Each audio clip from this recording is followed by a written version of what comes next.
Aw bisimila Maliba TV 1 jabaranin kan ni aw ka kunnafoni sentelima waati selen taji ko gɛlɛya ɲɛnabɔli hukumu kɔnɔna na Mali marabajɛkulu ɲɛmɔgɔ général de division Abdoulaye Maïga ye taama kɛ kunu hotarata novembre kalo tile 18 san 2025 douane cakɛda ni pétrole ko jabala la ni tajiko mobili caman bilala ka taa station na a yɛrɛ ye minnu kɔlɔsi ni ka jira douane mɔgɔw la u ka fɛɛrɛ kɛ taji ka sɔrɔ waati kofɔlen na yaasa tilali kɛcogoya ɲuman bɛ sɔrɔ ni marabajɛkulu ɲɛma labana ka cɛdenw ka barakɛli ni jamana kɔnɔdenw ka muɲuli tanu tajiko gɛlɛya ɲɛkɔrɔ.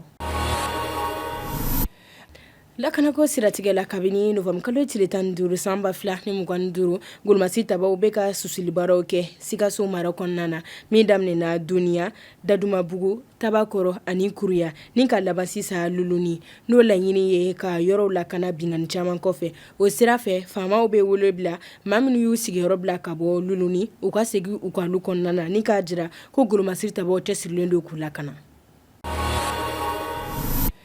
Ni hambore ino hamta kokan kibaria kunnafoni na hama daminɛ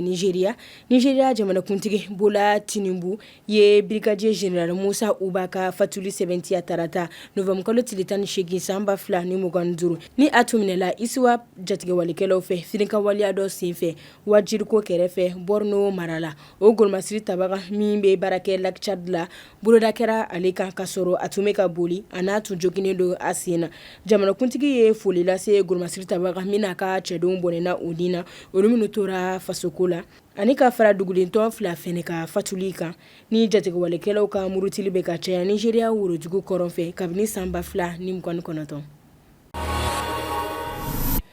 Ama kuncɛ Congo RDC Congo jamana ministri min ka baara ɲɛsinen don dugu jukɔrɔ bo nafolo koɲɛw ma Louis Watum Kambamba n'a ka jamakulu kisira ka bɔ pankuru kasara dɔ la novembre kalo tile 17 san 2025 Kolwezi u ka pankuru min tun bɛ ka bɔ Kinshasa ko jigini waati de a ye sira bila ni ka mɛnɛ ni dɛmɛ sira ka don o maa ninnu ma joona olu minnu tun bɛ ka taa kolandon min na damafiri dɔ senfɛ min kɛra sababu ye kama 32 bɔnɛ u ni na. Ni de bɛ dan sigi aw ka kunnafoni sentelimaw la Maliba TV 1 jabaranin kan.